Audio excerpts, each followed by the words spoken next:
What's up, everybody? Welcome back to the channel. As you can tell, my voice is getting a little better. Still kind of sick though, but miles from where it was. Anyway, today I wanted to talk about things that we could be planting in July, August, and I'm going to really focus on between zones 5 through 7 because previously I lived in zone 5B. Now I'm in zone 6B, and so I know I'm going to be able to reach out to everybody in those grow zones basically. It depends on your first frost date though. Check, Google it, like what's my frost date for zip code, blah blah blah blah blah. Put it in there because grow zones basically talk about how hot it gets and how cold it gets, so double check. Anyway, let's get to it. First thing I'm going to talk about that I've already planted, obviously, but you still have time between July and August, is beans. Bush beans or pole beans. I have both. I have pole beans back there on the chicken wire, which is not a very tall trellis, but hey, it's some sort of a trellis, so it's better than none, right? It's the Brunhild variety, so the pods will come out purple, but they cook green and taste just the same as any other green bean, and they're stringless. Down here I have my favorite bush bean, the dragon's tongue bush bean, and a couple sad looking asparagus on account of the chickens keep coming in the garden. So go ahead and get your beans planted in the ground in July and August, and they are ready to harvest within 50 days. So even if you squeeze them in a little later than that, you should be fine. In my baby pool here, I have started more melons, some more winter squash and summer squash. You got to be careful about some of the winter squash and the melons though, because some of them could take longer than 150 days, and you would have to look up your last frost date and count back how many days you have. And since we're coming upon fall, it's after the summer equinox, days are going to be shorter, so you're going to want to add like a week or two on to how long it's supposed to take before you could pick stuff, because they're talking like, you know, you're getting the full sunlight of the day for it to take that long, if that makes sense. I'm not the best at wording things sometimes, I'm sorry.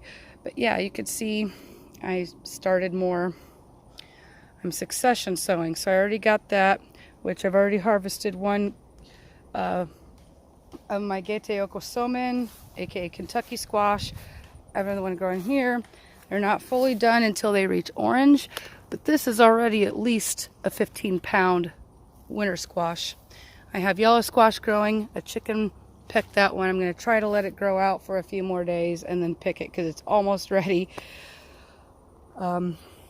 Yeah, I got blooms all over my squash as it is, and my melons.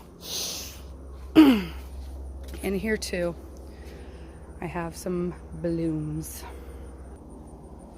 And you might not think about it, but tomatoes, if you're growing like a dwarf tomato or a cherry tomato, those grow really fast and are ready to harvest pretty quickly.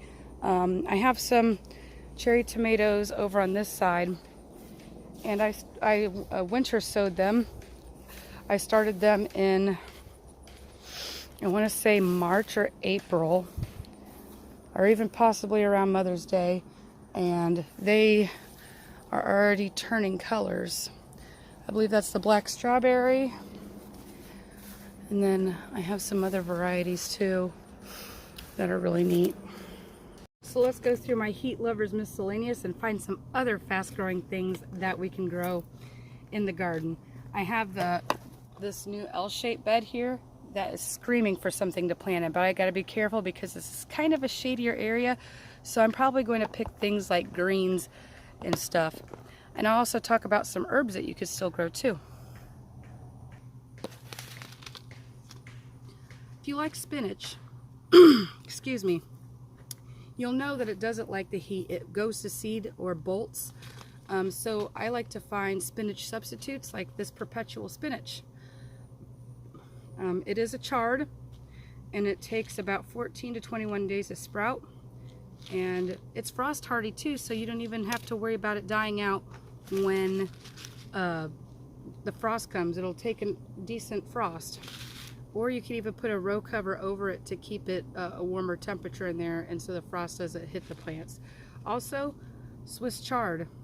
This is 5-color silver beet. I've never tried this variety. I've tried the silver chard, the rainbow chard before, but never this one, so I'm excited to give it a try.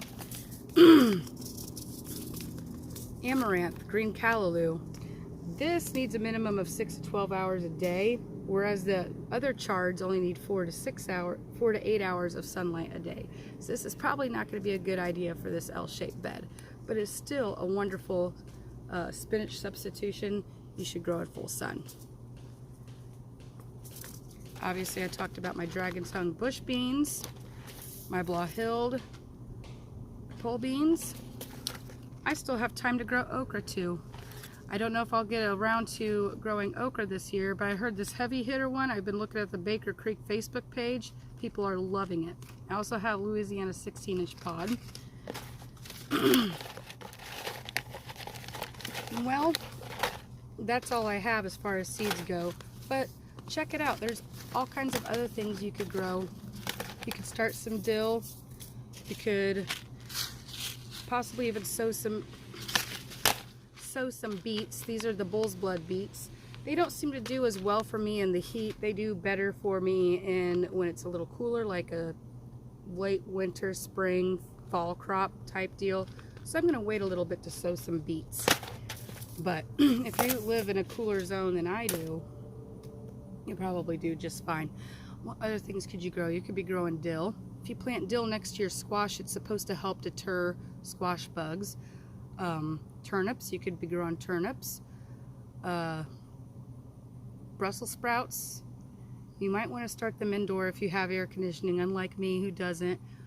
But when I was living in zone 5B, I grew Brussels sprouts all winter long with no cover, and they grew just fine. So I'm going to wait on the Brussels sprouts. That's something I could grow along with spinach and lettuce and radishes and peas that I know will do great during the winter. Obviously, when it gets too cold out, I'm not going to be able to grow a lot of those things, but Brussels sprouts will be there.